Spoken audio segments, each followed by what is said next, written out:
Content warning. This episode of Black Girl Watching contains talk of sexual assault, rape, and other violence against women. Please proceed with care. Deep in the mountainous forest lives a nine-tailed hawk spirit called the Kumiho.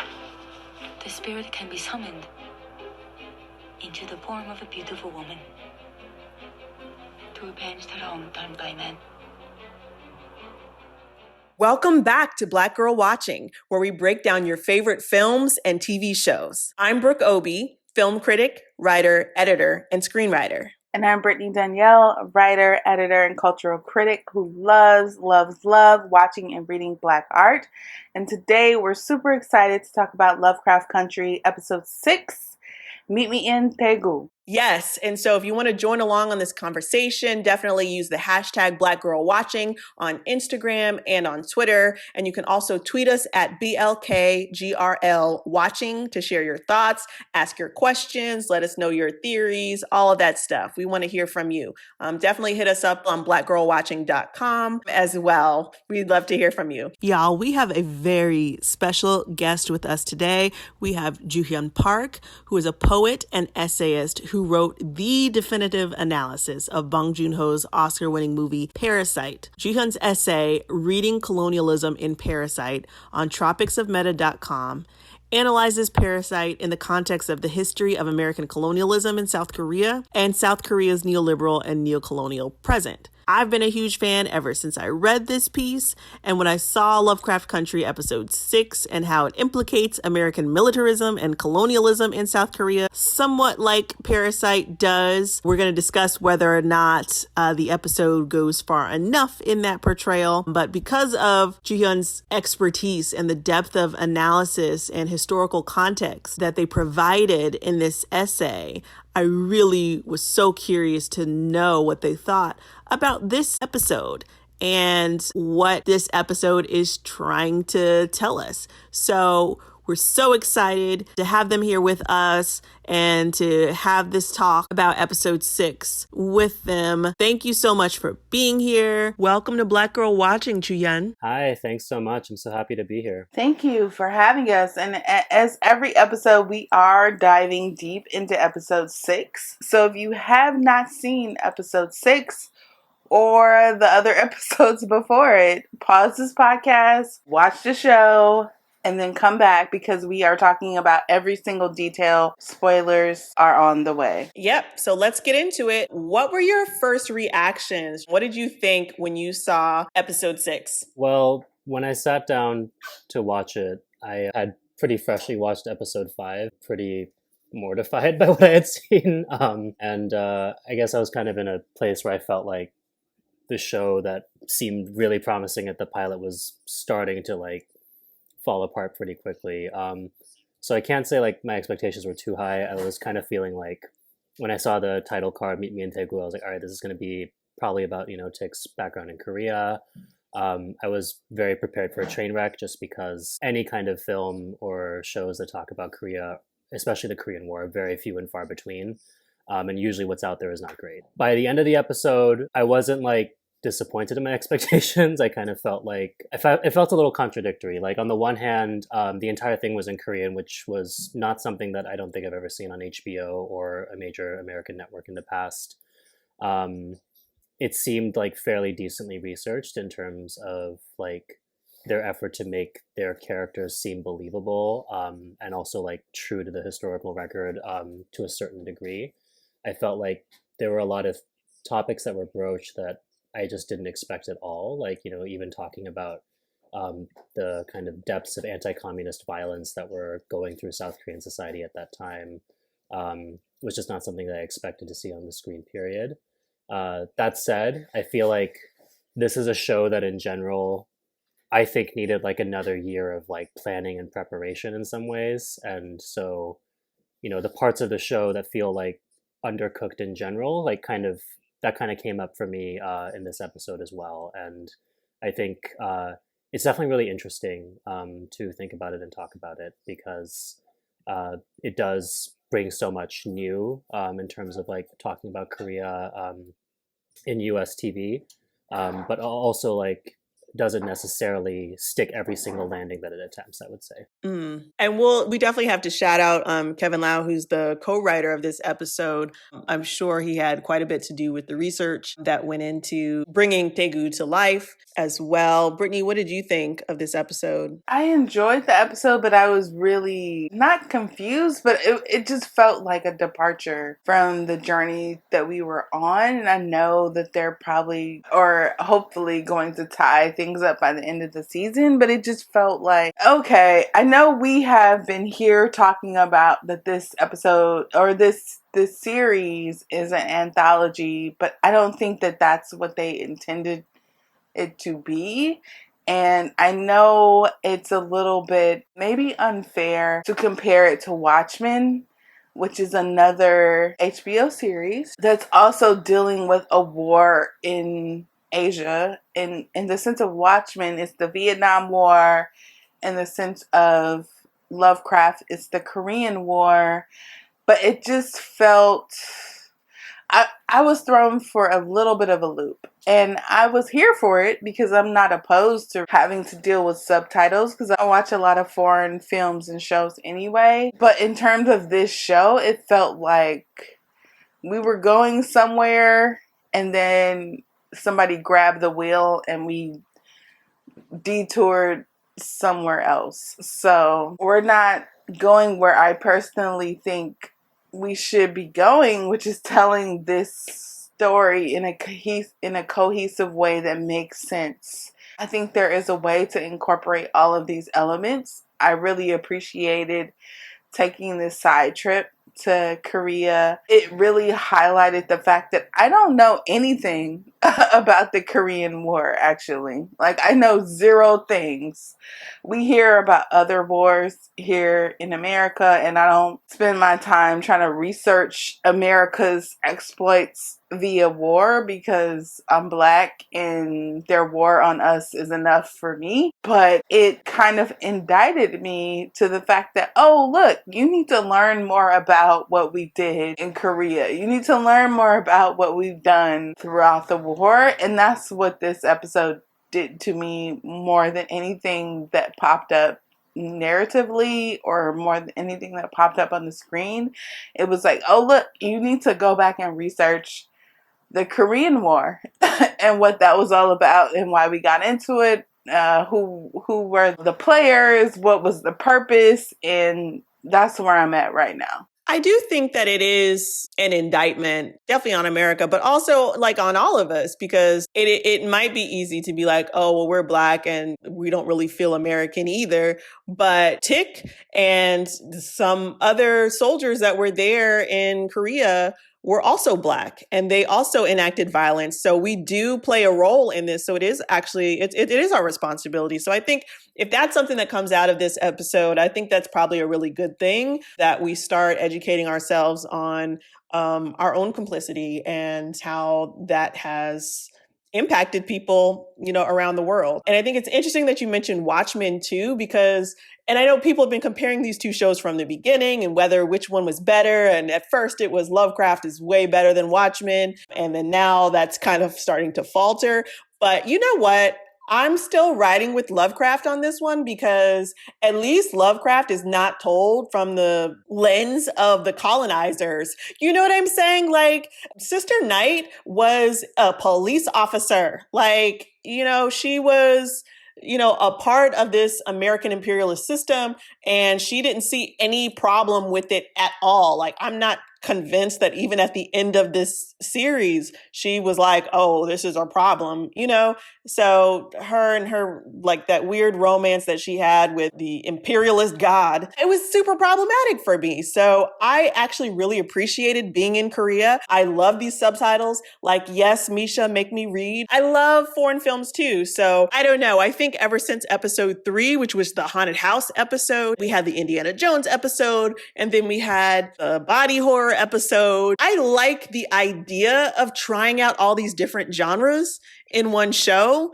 But I also like Cloud Atlas. And so maybe that is also an issue that I have because nobody likes Cloud Atlas. But, I like the mishmash of genres together. So, it was very interesting for me. And what I also loved was it kind of went back to, even though I hate Christina and Christina is the devil and nothing that she does is ever going to be good in my eyes. But what she told Letty, what was that in the beginning of episode 4, that Tick is not the center of the universe? Thank you. Like, I really appreciated the vast majority of this episode. We just see Gia and what Gia's life is and trying to figure out what life was like in 1949 and 1950 to be occupied by American soldiers. And, Tick comes in at the end. So we see the connection to what the rest of the story is going to be. But he's not the center of the story. And again, he's kind of a jerk. Right. I was glad to get a break from Tick because he's getting on my nerves. Yeah, and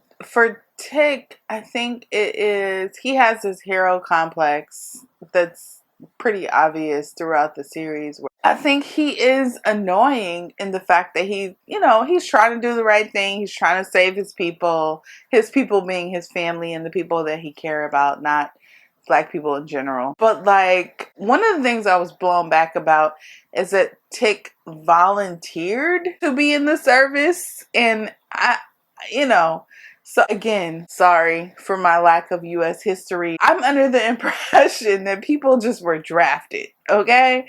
I thought everybody who ended up in the service, they ended up there because their number was called and they were drafted. I have a great uncle who was drafted for Vietnam and was killed.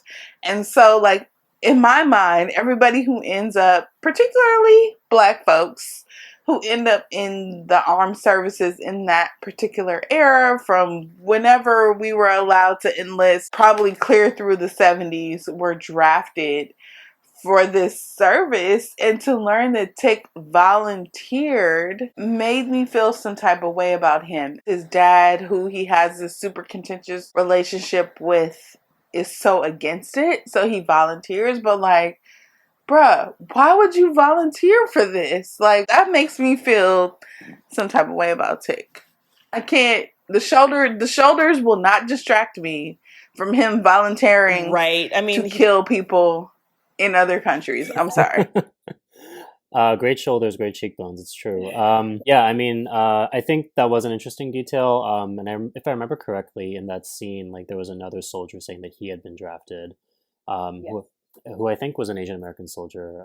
Don't remember quite exactly. I thought he was South Korean. I know he was American. I just thought he was South Korean by ethnically, because he was saying they won't, I'm not accepted here and I'm not accepted in America either. There's a word, because he was speaking fluently with Gia. Oh, as a Korean person. It's possible. There weren't a ton of Koreans in the US at the time is the thing.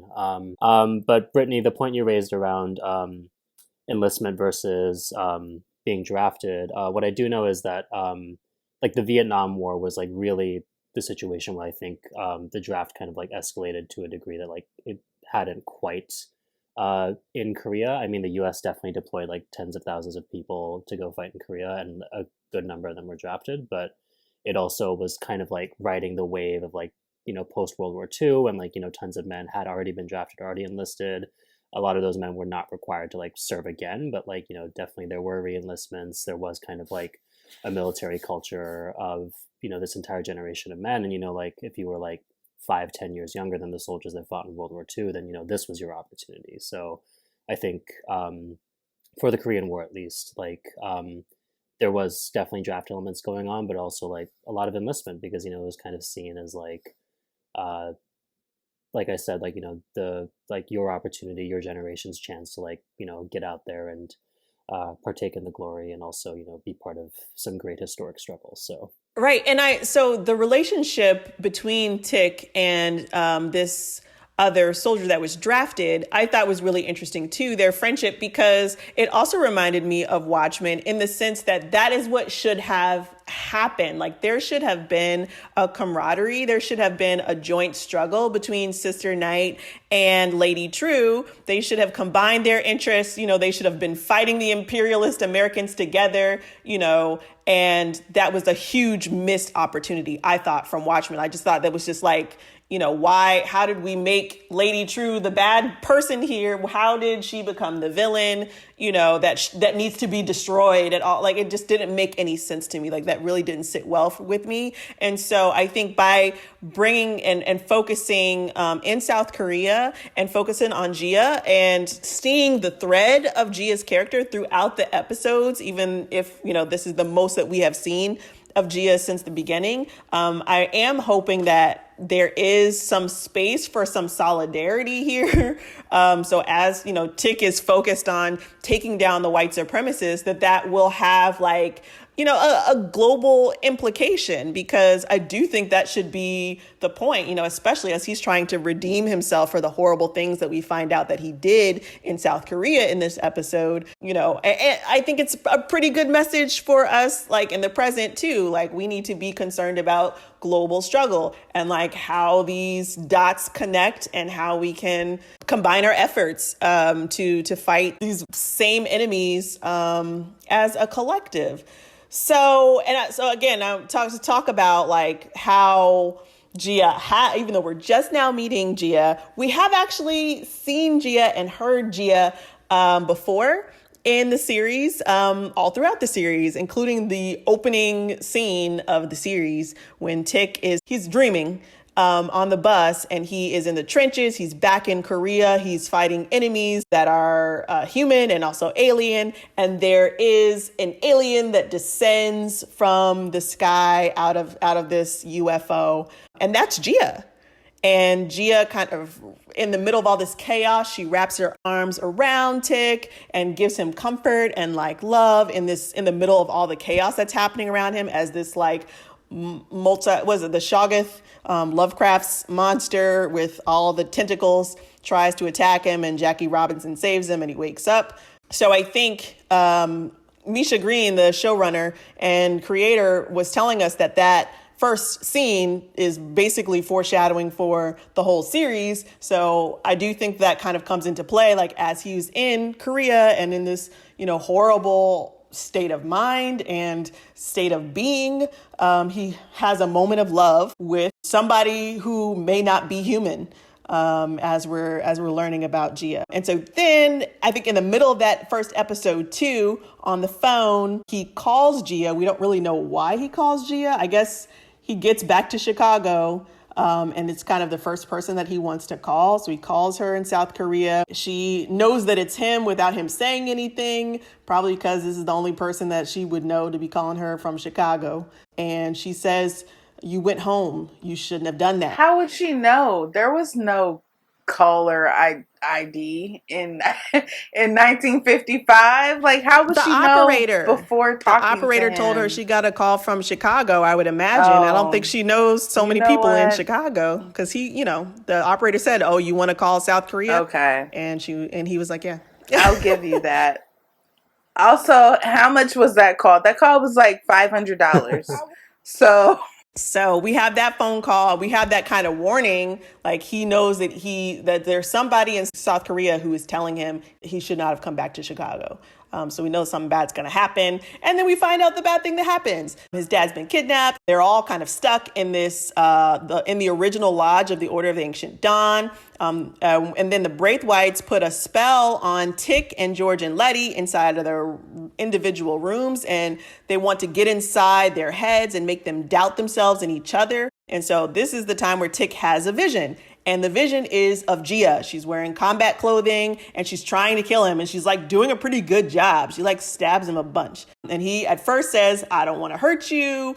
But it really doesn't take him that long to get extremely violent with her, and he kills her. And it just kind of like reminds him of what he's capable of, that he's capable of violence against women, even if he can kind of consider that, and murder, even if he can consider that kind of like self-defense or whatever, as he later goes on to defend his actions in this episode. I mean, if somebody is actively trying to kill you, I'm here for all the tick slander, by the way, but if somebody is actively trying to kill you and you don't necessarily realize it's this weird magical vision, because he wasn't, this is sort of the first time they're all exposed to it, I'm not going to hold it against him that he reacts in a way that is like fight energy. I think the point of it's not that he wasn't in mortal danger. I think the point was, and the point for the white supremacists, the wizards that put the spell on him in the first place, was to show him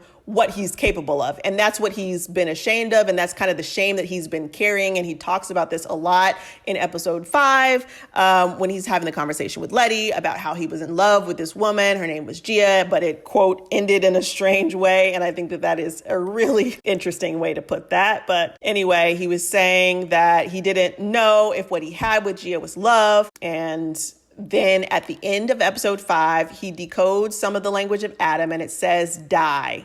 And then he calls Gia, but this time he's got the words to speak. He's not afraid. And he's like, how did you know? And she says, you believe me now?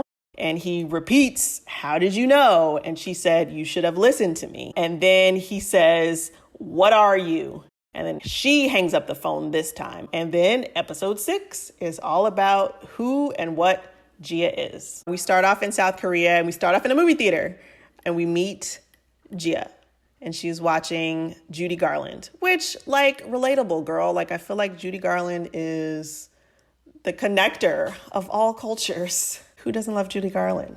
It's interesting what you said. Judy Garland is like the great uniter of cultures. I think it's what we see here is really that, Judy Garland was like at a particular time in Hollywood, right? Where, Hollywood was really really important cultural product and an export for the United States to export soft power abroad and to kind of like build international consensus for, the new U.S. dominated order. So, I mean, like Judy Garland is definitely like the uniter of cultures in that sense, but, like also that unity and like the actual like production and distribution of those kinds of films is, like tied to these other historical processes that Korea is definitely was really a central node for, at this period of time. Yeah, I mean, I guess just in terms of like getting like settled into like the world of Daegu as they imagined it, I think, I don't know this for sure, but I think that there's a SAG rule about like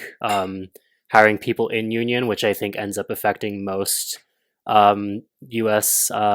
produced films and like TV that attempt to like include foreign language, oftentimes because they have to get people who are like second or third generation living in the United States who may not necessarily sound like someone who is from their home country. So when everything got started, I was kind of sitting there thinking like they don't really sound like they're from Daegu exactly, but I was kind of still impressed nonetheless that like this was looking to be like a mostly Korean language episode, which I think is kind of like new territory in a lot of ways for US TV. So yeah, I guess like, kind of like as we like sort of move through things, I kind of found that I guess like on the one hand it's so well it's researched well in a lot of different ways. Like there's many elements of like Korean culture that like they incorporate that are like appropriate for the era and things like that.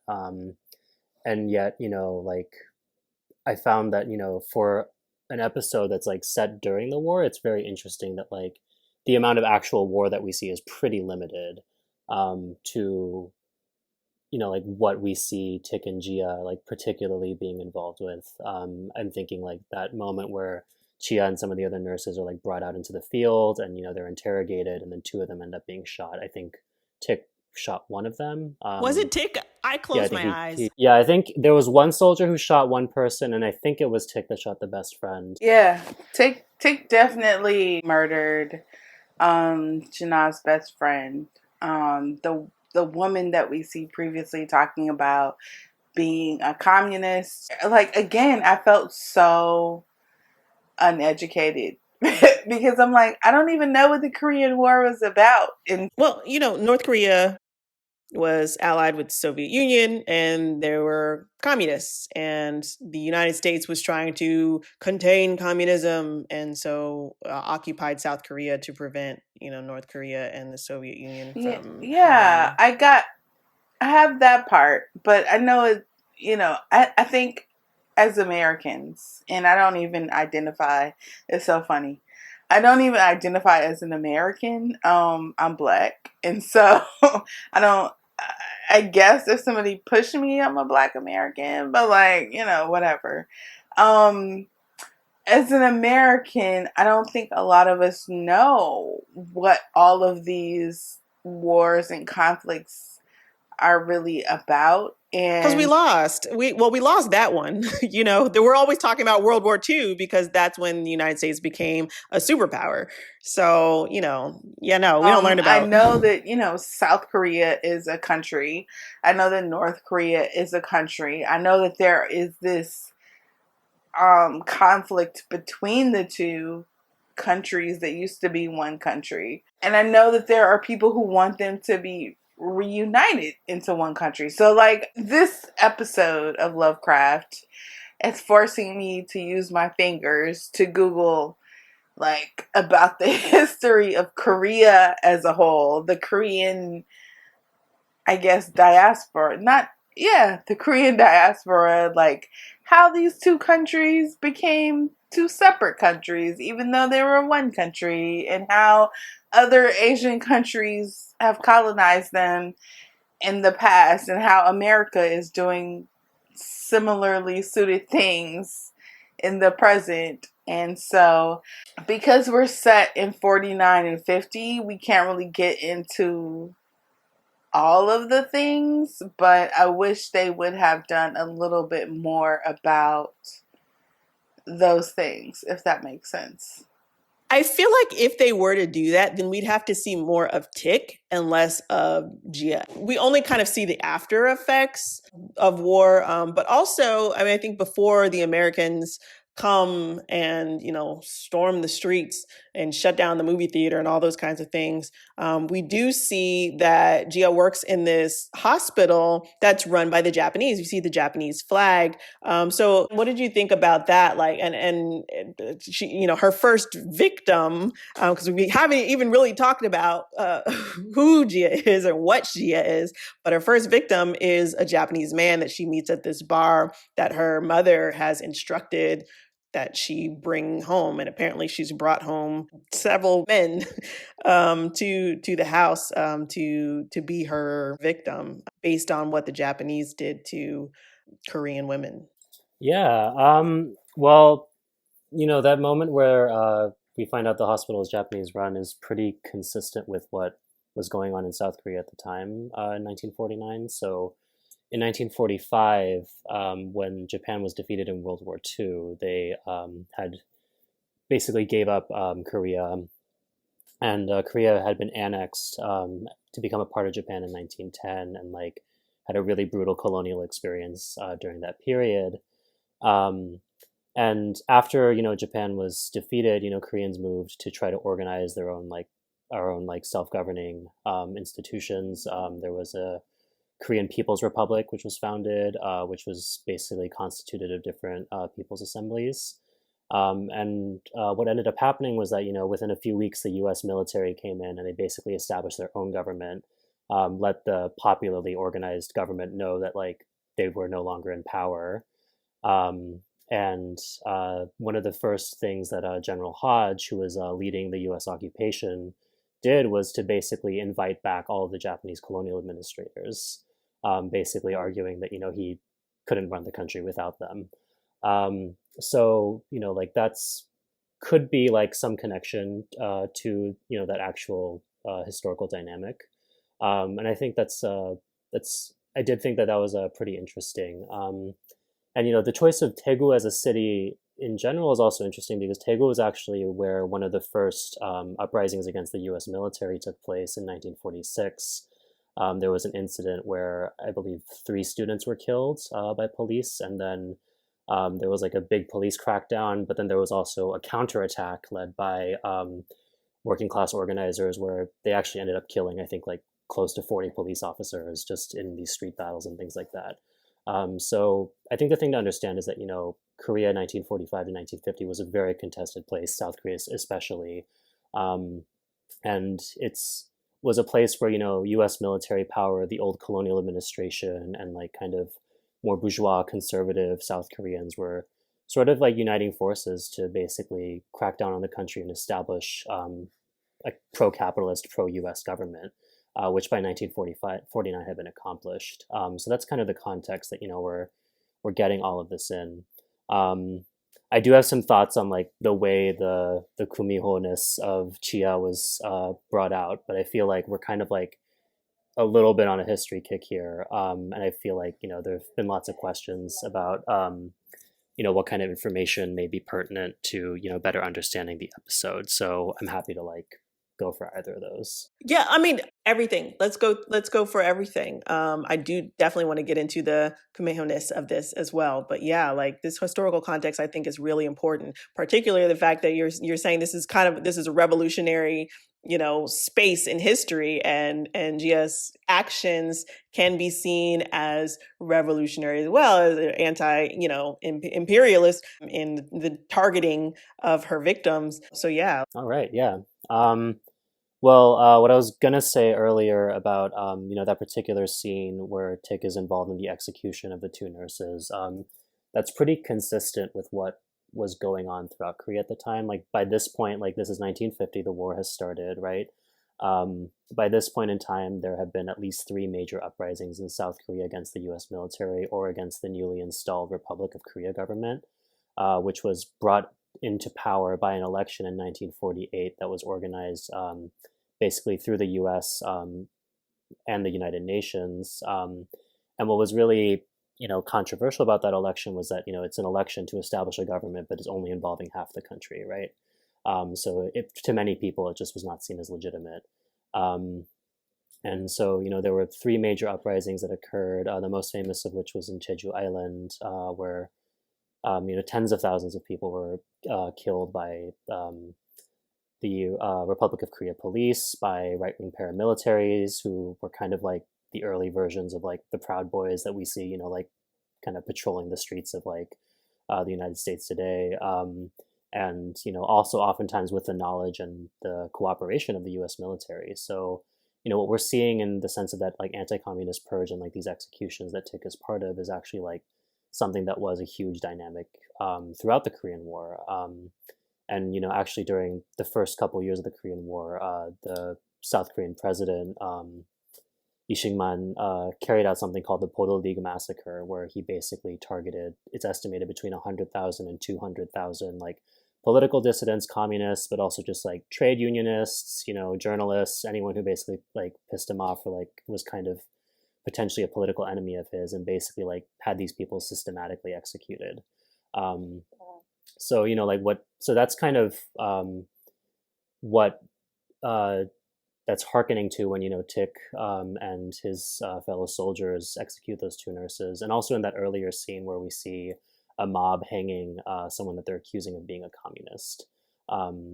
This was a very real and live element of South Korean society that a lot of bloodshed, and also like shaped the way the society worked for decades. The lynching too, like that was historically accurate. That's what would happen to communists. Well, I haven't personally read many accounts of like lynchings in the sense of like we're going to hang this person with a mob, but like there were a lot of military units, police units, like both with South Korea and the United States, that would basically like carry out these anti-communist purges. Anytime there was like a major revolts, like there was like a serious crackdown, and so like kind of the organizing principle of like this idea of a new South Korean society that was like separate from the North Korean one was that, this was not a communist society, and therefore anyone who was a communist or could be accused of being a communist, like basically had to be purged. And so that resulted in like hundreds of thousands of people being killed, who, were not officially killed in the war in the sense that, they weren't killed by like hostilities between two armies necessarily, right? They were just either being killed by the South Korean or the U.S. military. And, these were civilians, but, because they were either communists or could be accused of being communists, they could be constructed as the enemy. Wow. It was interesting to me to watch the mob doing the lynching because I felt like Misha would never show a Black person being lynched. Even though that's what happened all the time in Jim Crow South, and we haven't seen it yet, and I just don't think that we ever will. So to see it, I don't know. I definitely kind of clock that as interesting. So I mean, if it's historically accurate, I don't know. It's still it hit me. Yeah, what I will say is that it is like it is historically probable, like historically accurate, however we want to term it, but I do think that like it definitely like picked up a lot more responsibility than I think maybe went into consideration in that artistic decision, right? Because like for me, like I know this history. I've like made an effort to like try to really understand what happened in this pretty critical period between when the Japanese Empire fell and when the American occupation and the division of Korea happened. And so like, like I can watch this and know that like, oh, this is like connecting with all these real things that happened. But I think that it's entirely possible to watch this episode, not really learn anything necessarily concrete, and just kind of like get this vague sense of like, oh, this is really fucked up. There's a lot of things I don't know here.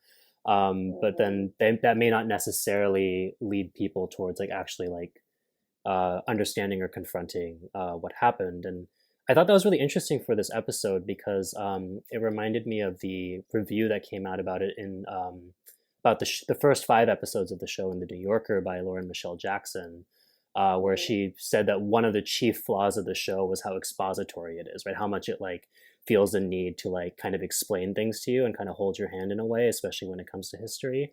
I think Ruby says like 3 times in the first few episodes, like, oh, remember that riot that almost happened on the North Side last year? Remember that riot that almost happened on the North Side last year? And, it was interesting in this Korea episode how like that kind of like expository style just kind of dried up, and there wasn't really the same sort of engagement. And so, yeah, I definitely like think it's interesting. I think that it's kind of tied to like this whole show feeling rushed in a way, like because I don't feel like I'm picking out this episode and saying like this is like the only bad or the worst episode in the entire series, right? I feel like this series has been like pretty hit or miss for me personally. So I feel like it's kind of like tied up with like that bigger issue in the show, I guess.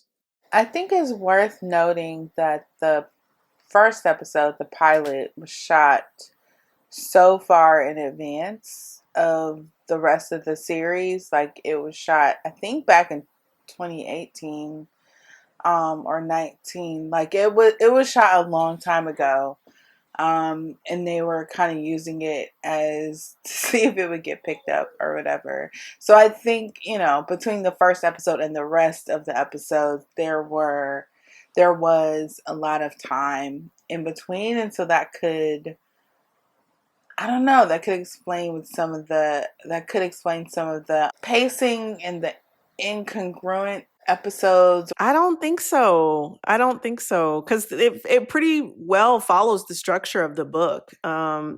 She's taken quite a few liberties with like I mean, how the but characters you are don't like the portrayed. book. So. I don't like the book, but I mean, I think the show is an improvement on the book for sure. But as far as like the structure, I think Misha's doing exactly what she wants to do. I think whether it's working or not, we could talk about it.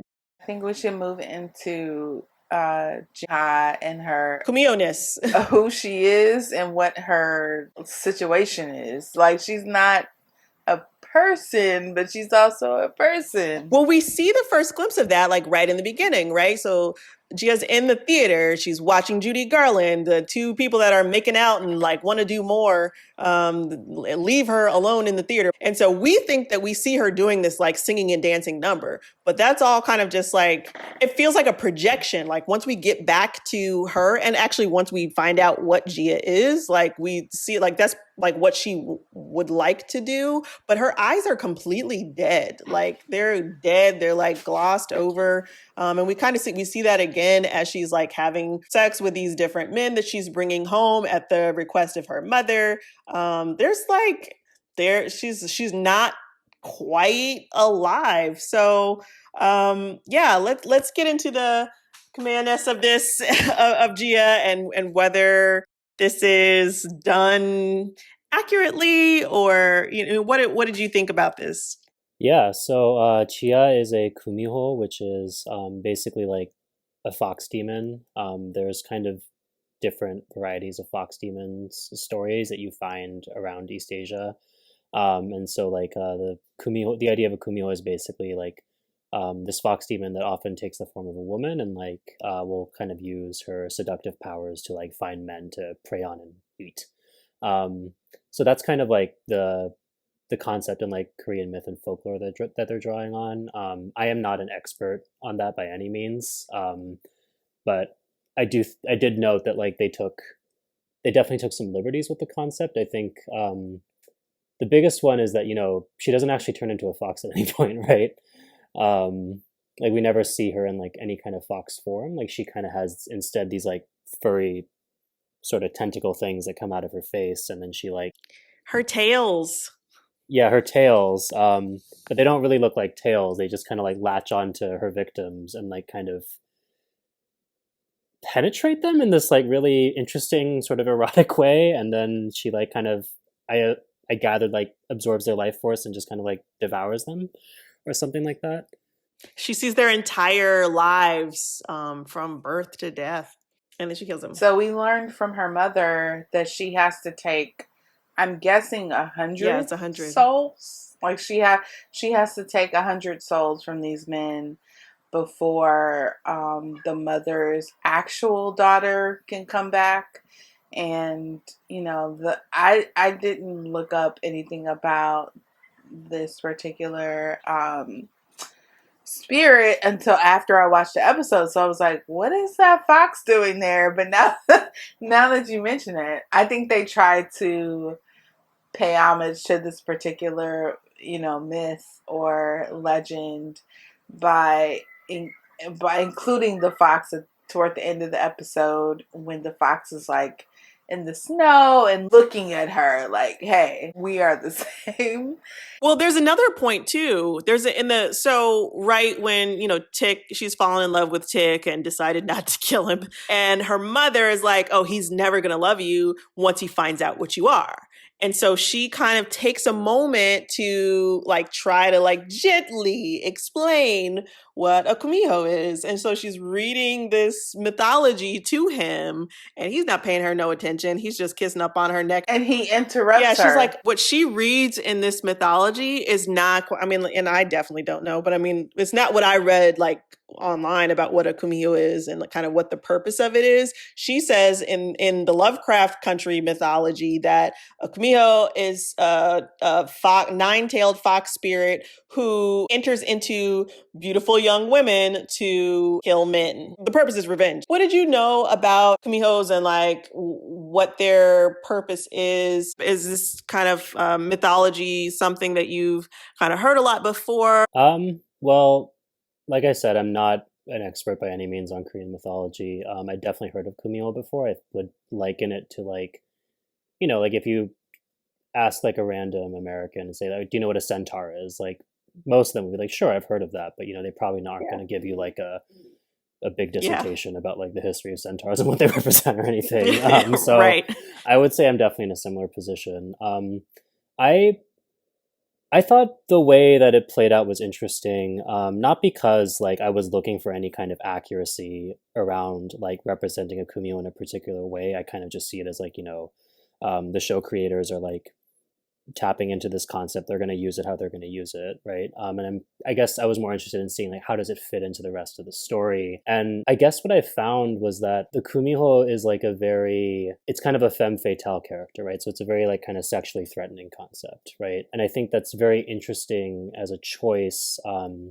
Within the context of the Korean War, particularly for Korean women, when, most of what Korean women faced from, like whether it was either military, like from South Korea or the United States was, a lot of sexual violence. And, that's something that continues in Korea to this day because, Korea is still occupied by the US military. There is still mandatory military conscription for all Koreans who are assigned male at birth once they reach adulthood. And so, like military violence and sexual violence are very much overlapping in the Korean context. That's really the context that we find Chia in. But, by being a Kumiho, she is actually the one who is preying on the men, right? And so there's kind of like this reversal happening, which I think that idea has a lot of possibilities to it. And I think, kind of like confined within the space of this episode, I sort of felt that like it ended up almost distorting the war in a way to me because like there is so much of the war that's like hidden from us even in this episode. It's kind of seemed like the spectacle of like Chia's sexuality kind of comes in to stand in for the spectacle of the war in a way. And, also like her particular status of being a Kumiho, of being, this kind of mythological creature that preys on men, constructs her as a threat to Tik, and then kind of like also becomes the basis through which like their love can be kind of accepted by us as an audience. Because what I found most confusing about the episode, honestly, was that, 1 second Tik is like killing her best friend, and then 15 minutes later, like They're in love. in episode time, yeah, they're in love, and it's like, wait, hold on, like there were a lot of Korean women who ended up married to or had sexual or romantic relationships with U.S. service people. That absolutely happened. The first law that actually allowed for the immigration of Asian women to the United States was actually the War Brides Act in 1952, which, like broke with decades of precedent in terms of Asian exclusion. This was particularly because of the Korean War and because of the rates of marriage and relationships that were developing. What I'm trying to say here, I guess, is that like when we like look at it all within the actual history, I think that the way that Chia as a Kumiho like kind of creates a lot of convenient plot devices for the sake of the episode, right? I think that it kind of like makes the love possible, gives Tik more of a backstory. But I think that, it also distorts so much of the gender and the sexual politics of the war in a way where like I was kind of left feeling like there are small like references made. Like I think there's a part where Chia is like trying to get onto Tik's base, and then like she says, "Oh, does he think I'm a comfort woman or something?" Which is a reference to basically hundreds of thousands of Korean women who were kidnapped and basically imprisoned in circumstances where they basically had to be like the sexual slaves of Japanese military. And this was actually something that the US military and the South Korean government continued together for decades, not through like the explicit form of like coercion where they would kidnap people and like basically imprison them, but through like, ensuring that there was always an availability of, like sex workers, for U.S. military service people who, were subjected to like different kinds of law because, they lived in camp towns that, where, the U.S. military was really like kind of upholding its own rules. So all to say, like the gender and sexual politics of the Korean War and the occupation are very, very complicated. And I think that, a lot of that ended up kind of falling backstage to this dynamic, which is interesting and like kind of is rooted in like the historical reality of that, but really kind of like took over the stage in a way that like didn't make the actual history very visible. So yeah, that's kind of, I guess, my overall thoughts about it. Okay, that's really interesting too. And we kind of we saw this in episode 5, like when instead of having a scene where Ruby's manager actually sexually assault or rape Tamra, the black sales clerk, we kind of see like, he's attempting but doesn't get, the opportunity. Tamra's able to escape and runs away. And then Ruby gets the revenge by, she ends up raping the manager with her stiletto. So, I do think there is something that Misha is actually like specifically, intentionally kind of trying to give women back power in some kind of agency in this space, specifically since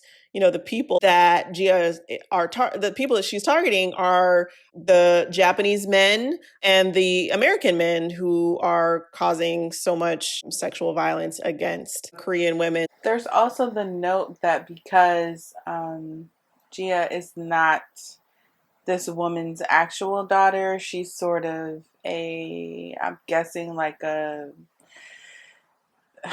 recreation of the daughter. We get this whole issue about the husband, a rapist, and potentially a murderer. I don't know, but like we get something where that daughter is dead because of the husband's activities, which are terrible, and the husband has been disposed of, and that's why we get Gia back. But that's not really super clear. No, I think what happened, I think he was Gia's first victim, actually. So when, the mom knows that Gia is being raped by the mom's husband, who specifically, we find out, targeted Gia's mom because Gia's mom was unmarried and she had Gia out of wedlock, and there was a shame upon her and the family and everything else.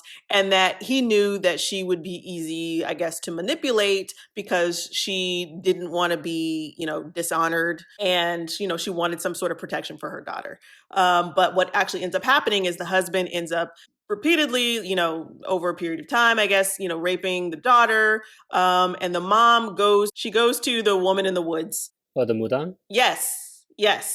Yeah, mudang is just a word for shaman. And tells her, I need to kill this, this husband of mine.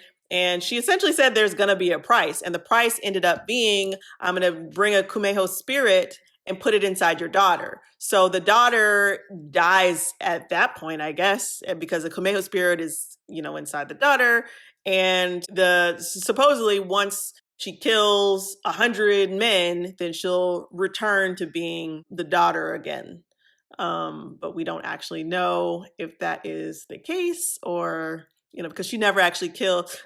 Tick was supposed to be her 100th kill. She falls in love with Tick and decides that she doesn't want to be a monster anymore, and that killing men, even though they're bad, doesn't make her feel any better. But I do think, this is kind of another, again, forced romance to make us feel like Tick is better than what he is, because we see him be really, really brutal and violent, disgustingly so, with these women and with multiple women, because we also see in the vision how he's pulling out the teeth of this woman that he's torturing. And he talks about this in episode 3 about how he would torture people while he was in Korea. So we don't know actually how many victims Tick had.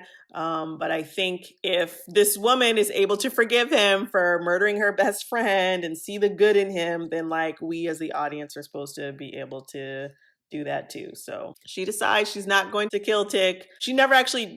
We don't know if she is able to actually turn back into a human, like the Mudun said. But we do know that she accidentally releases all her 9 tails in the middle of her having sex with Tick. She's trying to stop it. She thought that she could control it, but obviously, like her mother said, you're a Kumiho, you're going to kill him eventually. It's just kind of what your nature is. And she's kind of just been fighting her nature to be with him. And then she's not able to do it. She gets all of her tails into him, and she sees his whole life. We see several visions, and then she sees him dying, but not at her hands. And she like throws him off of her and is able to save his life. But we don't know if, she's able to save her own human life by the end of the episode, or how she'll play in.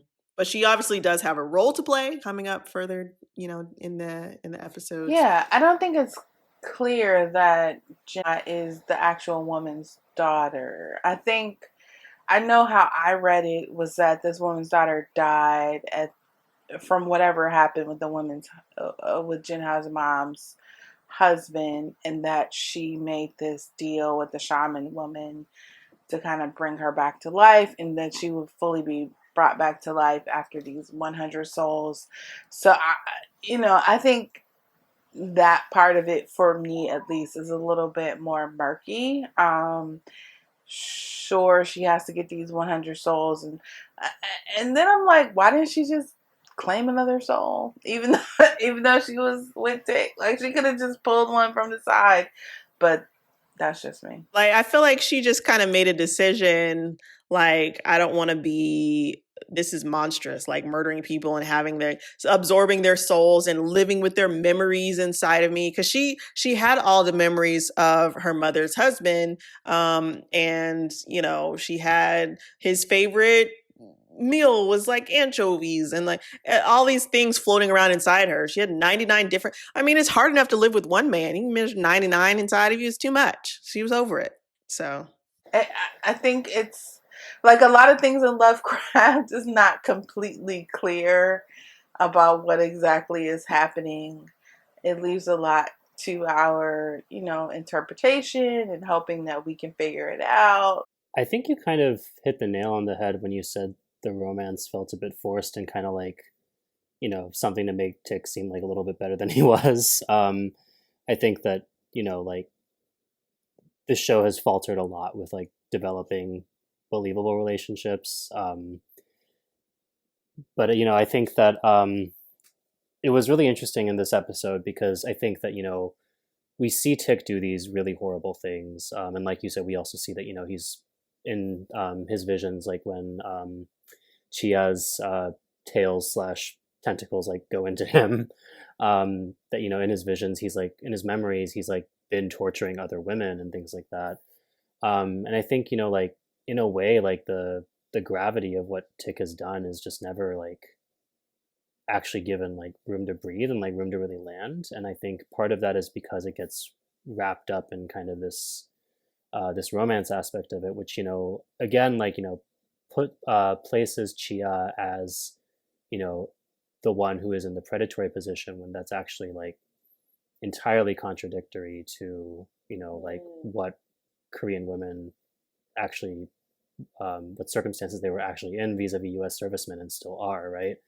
And so like, I guess like in terms of story, like it just kind of makes sense as like, like I get that, this is TV, like, we often like turn to romance as a way to like force interactions and, build relationships between characters. But it was interesting,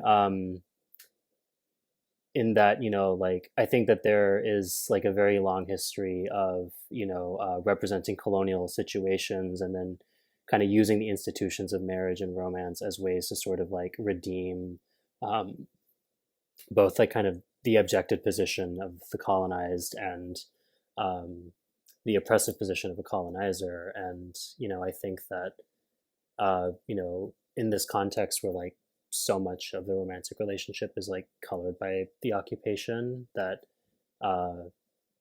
like in a lot of ways it kind of creates this sort of sideshow that like, again, like takes the stage in place of like so much of that is going on. And so much of the context that it's actually operating in. So like, I don't know, like, I think that, this episode took a lot of like bold steps that, I haven't seen TV do before. I think Misha Green definitely like had some great ideas. I can tell that, there was like serious thought put into this, but I think like maybe there should have been like a little bit more, but like, I think that's also true for like the show in general a little bit to me. Like, I kind of wish that like someone had given like everyone involved in like another year just to like figure it all out, and then we could like see what we had then. But I guess, like in Hollywood, they want to get content out. And so, you have to meet schedules that don't always like totally align with like actually making something that's like up to like the quality that like you would necessarily want. So. And I don't know if if either of you have watched Underground, but I feel like Misha did this trying to put women who have been victimized into a position of kind of some agency. We had a Journey Smollett's mother character on Underground. She would use sex with her master to make him do the things that she wanted him to do. Like keep her son out of the fields and those kinds of things. So like it's so interesting because especially, like Brittany was saying, like so many Americans are intentionally not taught about the Korean War and what Americans actually did in the Korean War. So to have a situation where you kind of only hear about like the violence against Korean women, the sexual violence against Korean women during this war by Americans and by the Japanese in passing, but you kind of see, you know, Chia as the sort of enactor of violence. I don't know. I'm torn about it. I feel like I understand the heart of behind it though, to like not see women being victimized, to see women kind of like and as you mentioned, with Daegu being this like kind of the spot of like revolutionary action, to see a character like her taking back some of that agency and taking revenge on some of the men who have been victimizing. But yeah, I don't know. I can understand why it would not sit well. Like I do see the intent behind it. I do think that as a concept, it like has a lot of potential. I think that you know, I'm not like trying to just see it as like, oh, you know, like this isn't like absolutely like true to the way things happened, or like you know, like there was some kind of rule that was broken and therefore this isn't good. I think it's just more so that like I think ultimately like really for me it just comes down to the execution of it. And I think it's just that like, you know, you can see all of this and then like still like not quite like walk away with like the understanding of like what really happened and the gravity of it, not just in the sense of like these things happen, but that these things are still happening, right? Like the Korean War isn't over, it's ongoing. You know, like we're still in a legal state of war, every single party that was involved. And so, well, by every single party, I mean specifically the U.S. And North and South Korea, because the U.S. Has basically refused to like comply or like compromise on towards like actually creating a road to peace, which is could take a whole other hour of conversation to explain. But all to say, you know, like these are still very live and present and real things, and I guess, you know, like being a very rare piece of like U.S. Popular media that talks about the Korean War, I think that like, you know, there's a certain level of pressure on something like that, right? Because, you know, like this is something that's gone so under discussed and also repressed as a conversation, and so I think that like, you know, there's a certain kind of like back to the basics sort of like review of, you know, history that, you know, I think would have made this episode a lot more impactful and ultimately could have made maybe what the original vision was, with, you know, having this Kumiho character land much better. But I think, you know, it just, because it was rushed in so many of the ways that it was rushed as like a story, that, you know, we didn't really quite get that. Yeah, now we just have to kind of contend with what is on our screen. And so the ending of this episode, we see Jia throwing Tick off of her and saving his life and telling him that he's going to die, that she's seen it, that he's warning him not to go back to America. Don't go back home. You're going to die. I've seen it. And we don't actually see how he dies. Like there's a couple of visions she has of him, kind of like all throughout his life, like right, you know, as she's kind of absorbing some of his like life force. We see him as a kid, you know, with his mom, and then he's reading by himself with the light on, like a little nerd that he is. And then we see like a really violent scene with his dad. We see him pulling the teeth out of, I'm not sure who that woman was that he was doing. We see him watching. He's not the one, you know, not that it makes it better, but he's not the one pulling the teeth, but he's there. Yeah. And then we see him back in America. We see him in Florida. He's in bed with some woman, but she's his same skin color. So we know that it's not Letty. So we don't know who this mystery woman is. But then we see him buying a bus ticket, going to Chicago. Then we see him being in all white. He's in a pool, like he's being baptized. Could be another ceremony, probably is another ceremony, because we've seen a lot of this biblical imagery and with the sons of Adam and the rituals and things like that they go through. So he's probably going to get to that point. And yeah, he ends up, I don't know, I guess at that point, when she starts screaming out, I guess is him screaming out when he's dying. So she sees him being killed and warns him not to go home. And he's freaking out, and he's just like, he's not trying to hear anything that she has to say. He's trying to get away from her. And then I guess, because he breaks her heart and doesn't want to have anything to do with her, then the mom finally softens. She finally is like, I'm going to treat her like she really is my daughter and comfort her because this man broke her heart just like I told her that he would. This is why I think, like, this is not her daughter. This is sort of a resurrected form of her daughter, because her mom tells her that she doesn't have any feelings, like she can't have any feelings. And that's one of the things she says, like, you said I would never have any feelings, I would never feel anything until I claim these 100 souls, but I have this feeling for this man, which is Atticus, which, I mean, okay. Again, outside of Atticus's shoulders, I don't get why people are like, oh my God, I love this man. But like, she falls in love with him even though she's not human. And her mom tells her, like, how can you do this even though he killed your best friend? And to her mom, it's super strange that she just can't follow the program, kill 100 dudes, and bring me my daughter back until Janai is starting to feel things which she never felt before. And Tick, for whatever reason, has been able to awaken these things for her to feel these things. And that's when the mom and the daughter, they embrace, and then they go see the shaman woman, and then we get the whole scene with the fox, which was gorgeous, by the way. It was very good CGI. But what did you think? Like, is she dead? Is the Kumiho, does that mean that, the actual person is dead and this is like a shell with this spirit? Or like, what did you take from how they were explaining this? I found the whole thing kind of confusing. I also saw the episode one time and wasn't able to. Thank you. I don't think it's clear. I don't think we can definitively say.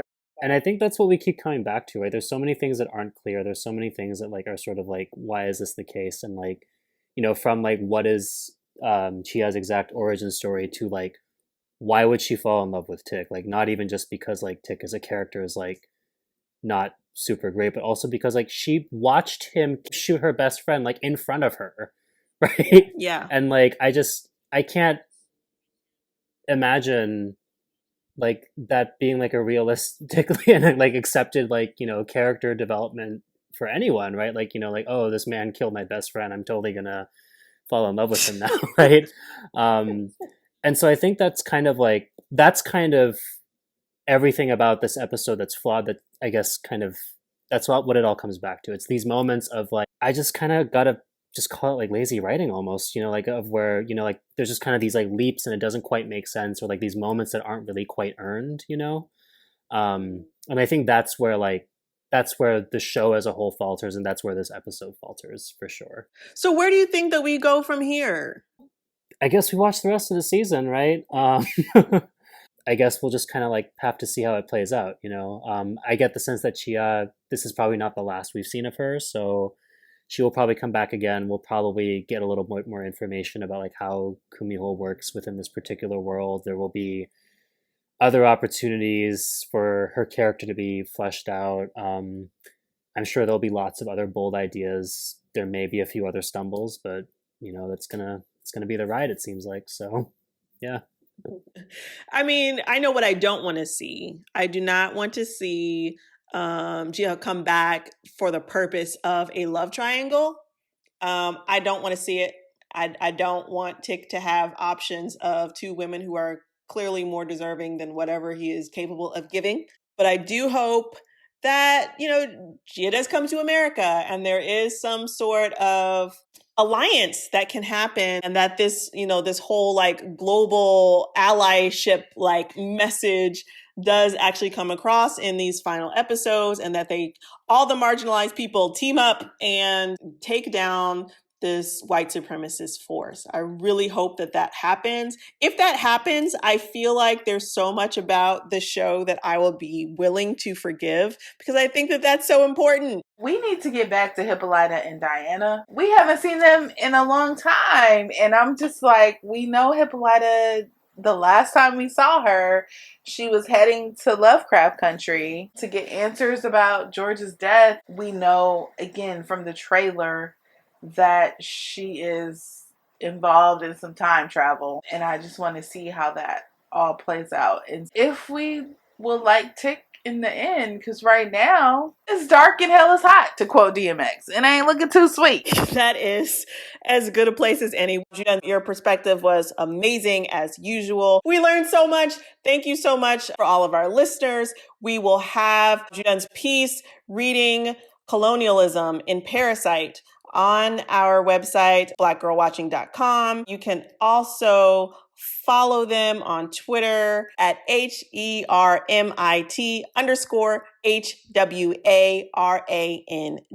Before we get out of here, I just want to give a couple of shout outs to our listeners at wise_diva, who absolutely loved our interview with director Victoria Mahoney about episode 4. She said it was like going to her own personal film school.